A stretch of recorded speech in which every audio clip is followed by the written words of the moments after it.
ఒకసారి దీంతో పాటు ఈ నెల 20వ తారీఖున ఒక భారీ బహిరంగ సభ జగిత్యాల జరగబోతున్నది.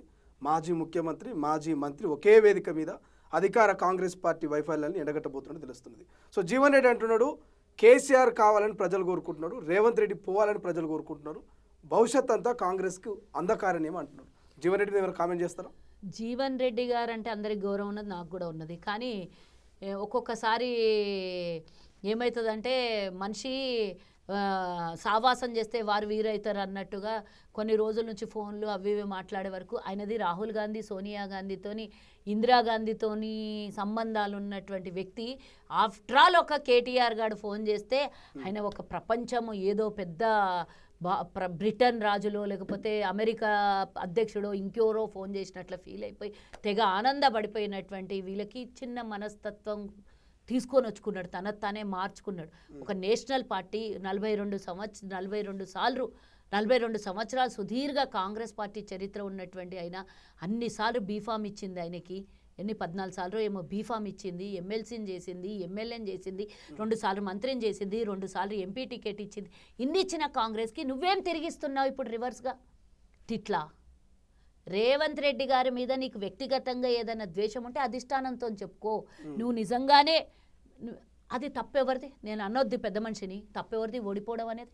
కాంగ్రెస్ నీకు ఏమన్నా అడ్డు చెప్పిందా? మరి రూరల్ ప్రాంతాలలో అన్నిట్లో కాంగ్రెస్ గెలిచింది, నువ్వెందుకు ఓడిపోయినావు? నేను ఇంకొక మాట అడుగుతున్నా, నువ్వు సంజీవ్ రావు అనేవాడు కాంగ్రెస్లోకి వస్తే నీకు నచ్చట్లేదు కదా, మరి నువ్వు ఇప్పుడు అక్కడ క్యాడర్ అయితే ఏర్పడింది కదా 2 సంవత్సరాల నుంచి, మరి అక్కడికి నువ్వు పోతే ఆ క్యాడర్ కూడా నువ్వు ఇష్టం లేదు కదా ఇప్పుడు? నాకే చెప్పిన వాళ్ళు, మాకు కూడా కోపం వస్తుంది అక్క అంటున్నారు. అక్కడోలే ఇక పేర్లు ఎందుకు బోల్డ్ అంటే లేదు, మా కాంగ్రెస్ నాయకులు బీఆర్ఎస్ వాళ్ళు ఇట్లా అనుకుంటున్నారు అక్క అని చెప్తున్నారు వాళ్ళు. అక్కడ జగిత్యాలు ఉన్నాడు, ఈయనతో ఎందుకు పోలేదు మరి కాంగ్రెస్ వాళ్ళందరూ? జీవన్ రెడ్డి బీఆర్ఎస్ లో ఉన్న పాత వర్గానికి కూడా ఉంటుందా లేదా? బరాబర్ నీకెంత నొప్పి అయిందో వాళ్ళకు కూడా అదే నొప్పి అవుతుంది కదా. వాళ్ళు కూడా సంజీవ్ రావు పోతే సెకండ్ క్యాడర్ని ఫస్ట్ క్యాడర్ ఊహించుకుని ఉండొచ్చు కదా, వాళ్ళు నెక్స్ట్ ఎమ్మెల్యే క్యాండిడేట్ మేమే అని కూడా ఊహించుకుని ఉండొచ్చు కదా. 2 సంవత్సరాల నుంచి వాళ్ళు కూడా పూర్తిగా గ్రౌండ్ లెవెల్ వర్క్ చేసుకున్న వాళ్ళు ఎవరో ఒక లీడర్ ఒకళ్ళిద్దరు ఉండింటారు కదా. కాంపిటీటర్లు అయిపోయినావు కదా నువ్వు, వాళ్ళకి మట్టి కొట్టినట్టే. నువ్వు ఏదైతే ఇక్కడ ఏదైతే ప్రస్తావించి కాంగ్రెస్ పార్టీని రేవంత్ రెడ్డి గారిని తిడుతున్నావు, నువ్వు ఆ పార్టీలకు పోతే వాళ్ళకు కూడా సందుపోయింది కదా ఇప్పుడు.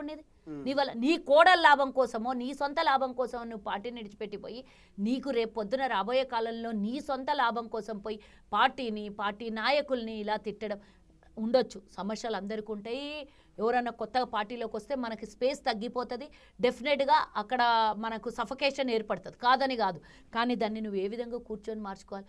ఆయన వచ్చినప్పటి నుంచి నీ రోజు కొట్లాటనే జరిగిండొచ్చు, నీకేమన్నా బాధ కలిగిండొచ్చు, నా ఆధిపత్యం నుంచి ఇంకోళ్ళ చేతిలోకి పోయిండొచ్చు. కానీ మొన్న బీఫామ్లు అన్నీ నువ్వు చెప్పిన వాళ్ళకే ఇచ్చింది కదా కాంగ్రెస్. నువ్వు ఇంత తిరస్కరించి ఇంత మాట్లాడిన కాంగ్రెస్ బీఫామ్లు ఇచ్చిన వాళ్ళకి కాంగ్రెస్ పార్టీకి బీఫామ్ ఇచ్చిన వాళ్ళు అందరినీ ఓడగొట్టడానికి మళ్ళీ ఇండిపెండెంట్గా వేయించిండాడు. ఇది కరెక్టేనా?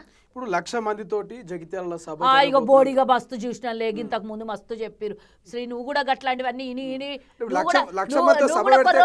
తెల్లటికెళ్ళి వస్తాయి. పార్టీకి నష్టం కాదా? ఇక నష్టము అట్లా కాదు. సముద్రంలో నుంచి కప్ చిప్కని నీళ్లు తీసుకొని పోతే సముద్రానికి వచ్చిన నష్టం ఏందో నాకు అర్థం కాలేదు. ఈయన మీటింగ్లు పెట్టుడు, పులి బయటకు వచ్చింది అనుడు, బోన్ల నుంచి బయటకు వస్తుంది అనుడు, అసెంబ్లీలో కూర్చొని గండ్రిస్తుంది అనుడు, ఇంకా పెద్ద పెద్ద స్టేట్మెంట్లు ఇచ్చిన. ఆ స్టేట్మెంట్లు నేను మర్చిపోయినా కానీ ఒక రాజు అసెంబ్లీకి రానోడు ఆడపోయి జగిత్యాలనంట. నీ నియోజకవర్గం గజ్వేల్ ఆడ లబోదీపం మొత్తుకుంటారు, మా ఎమ్మెల్యే ఏడున్నాడని చాలా మంది వీడియోలు కూడా పెడుతున్నారు. గాడికి పోయి మాట్లాడేమన్నా నువ్వు జగిత్యాలలో మీటింగ్ పెడితే ఏమవుతుంది? అట్లా కాదు. ఈయననేమో పాదయాత్ర చేస్తాడంట, ఆయనేమో మీటింగ్ పెడతాడంట.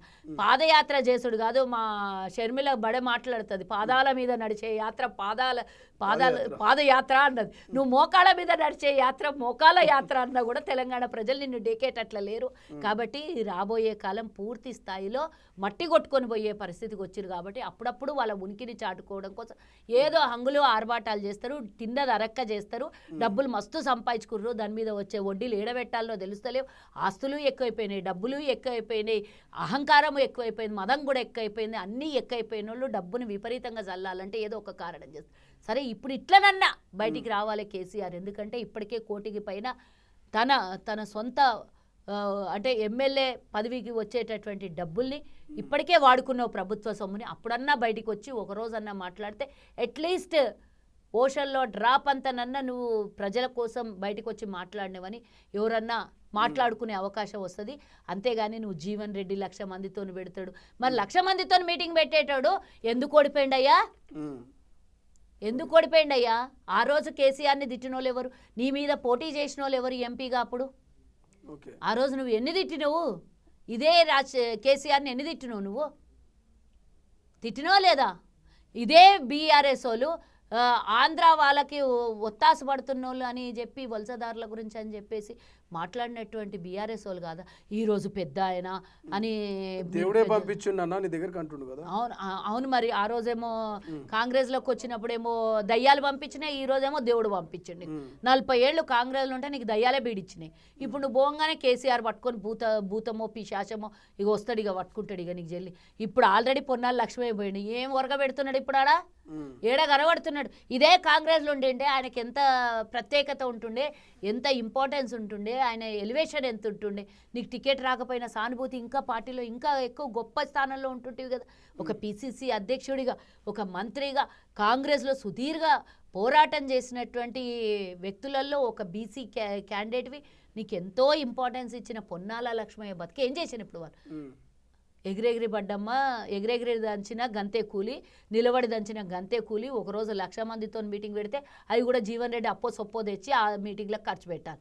ఇంక కేసీఆర్ ఇస్తాడా ఇయ్యడా నాకైతే తెలియదు, కానీ ఉన్నది బాయ్ ఉంచుకున్నది బాయ్ అన్నట్లు మొత్తానికే పోతుంది చూడు. రైట్. ఇప్పుడు ఈ మధ్య కాలంలో కాంగ్రెస్ పార్టీలో ఉన్నటువంటి మంత్రుల మీద స్కామ్ల పేరిట, దందాల పేరిట, కబ్జాల పేరిట బాగా సంపాదించుకుంటారని ప్రతిపక్షాలు, మీ పార్టీలో ఉన్న సొంత నేతలు కూడా కామెంట్ చేస్తున్నారు. మొన్న సీతక్క ఫోన్ల స్కామ్ అని చెప్పేసి ప్రతిపక్షాలు మోత్కుపల్లి నరసింహులు గారు మాజీ మంత్రి నిన్న ప్రెస్ మీట్ పెట్టి మరి చెప్తా ఉన్నాడు, ఓ మంత్రి 10% కమిషన్ తీసుకుంటున్నాడు, ఈ ప్రభుత్వం కూలిపోతుందని ఆయన బహిరంగంగానే కామెంట్ చేస్తున్నాడు. పోచారం శ్రీనివాస్ లాంటి వాళ్ళేమో మంత్రులు ఫోన్ చేస్తే లిఫ్ట్ చేయట్లేదు, ఇదేం ప్రభుత్వం, నేను కూడా మంత్రిగా పనిచేసిన, ఫోన్ చేస్తే జీవోలు వచ్చిందని పోచారం అసలు ఫోన్ చేస్తే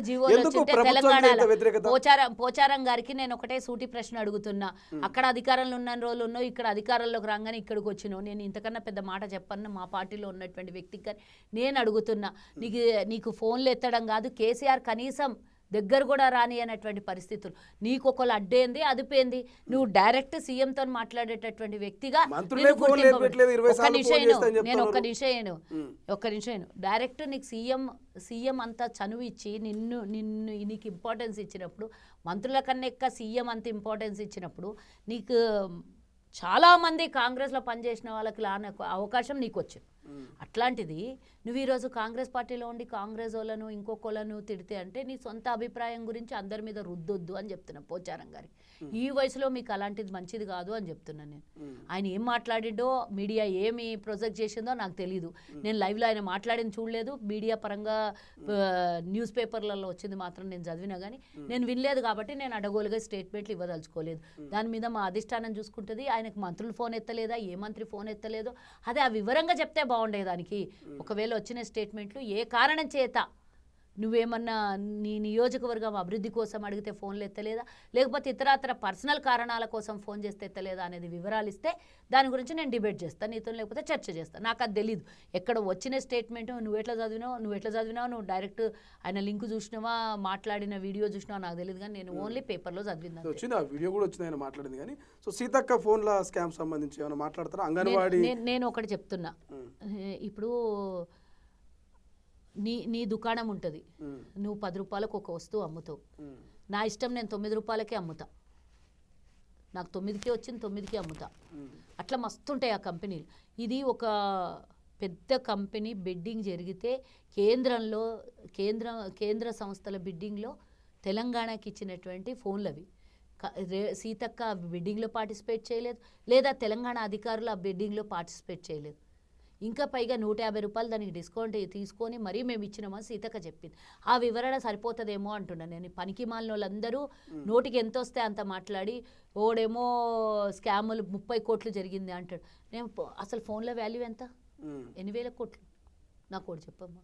40,000 అని మీరు అంటారు, 54,000 వాళ్ళు అంటారు. 40,000 39,000 చిల్లరనేందో అని అన్నారు. ఫోన్ 40,000 పెట్టు, 40,000 ఫోన్లు ఇంటూ 10,000 ఒకటి ఫోన్ 12,000 11,000 8,000 కోట్లు అవుతుంది. అంటే 30 కోట్లు సీతక్కకు వస్తే ఆ డబ్బు ఎంత అవుతుంది ఒకసారి క్యాలిక్యులేషన్ చేసి చెప్పు. ఆ ఫోన్లో అంత వాల్యూ ఎంత, అందులో 10% స్కామ్ చేస్తే 30 కోట్లు ఎట్లా వస్తుంది? నాకు ఒక్కసారి చెప్పాల్సినటువంటి వివరణ వాళ్ళకు నోటికి గాలి మాటలు వచ్చినాయి కదా అని గాలి మాటలు మాట్లాడితే, ఇష్టానుసారంగా మాట్లాడితే సీతక్క మంచి సమాధానం చెప్పు ఇరుగుతుంది అన్నది. అవసరం లేనటువంటి చోట ఆమె ప్రతిసారి అసెంబ్లీలో అవమానపరచడం, అసెంబ్లీలో ఇష్టం వచ్చినట్లు మాట్లాడడం. ఒక ఆదివాసీ బిడ్డ ఈరోజు మంత్రిగా ఉన్నదని, ఒక మహిళ ఆధిపత్యంలో ఈరోజు అంటే పెత్తందారుల ఆధిపత్యం నుంచి ఒక ఆదివాసీ బిడ్డ వరకు ఈరోజు ఒక మంచి పంచాయతీరాజ్ శాఖలో మంత్రి పదవిగా ఉన్నందుకు అక్కస, లేకపోతే చిన్న చూప, లేకపోతే అవమానించాలని, ఒక మహిళకు గౌరవించొద్దని ఏ ఉద్దేశంతో మీరు ఈ విధంగా మాట్లాడారో మీరే చెప్పాల్సినటువంటి బాధ్యత ఉంది. అది పూర్తిగా క్రిస్టల్ క్లియర్గా సెంట్రల్ గవర్నమెంట్ స్కీమ్ అది కొనడం బాధ్యత తెలంగాణ ప్రభుత్వంది డబ్బులు ఇచ్చి. కానీ ఆ బిడ్డింగ్ చేసింది కాంగ్రెసు కాదు, ఆ బిడ్డింగ్ చేసింది సీతక్క కాదు, ఆ బిడ్డింగ్ చేసింది అధికారులు కాదు. అన్ని డిఫరెంట్ కంపెనీస్కి పెద్ద పెద్ద బిడ్డింగ్ చేస్తుంది జెమ్ అనే కంపెనీ. అందులో పార్టిసిపేషన్ మా వంతు ఏముందో నాకు తెలియదు, కానీ వాళ్ళు బిడ్డింగ్ చేసి ఇచ్చినటువంటి రేటుని మనం కొనుక్కున్నాం వాళ్ళ దగ్గర నుంచి. అసలైన తొలి వెలుగు. ఫాలో వాట్సాప్ @తొలి వెలుగు official.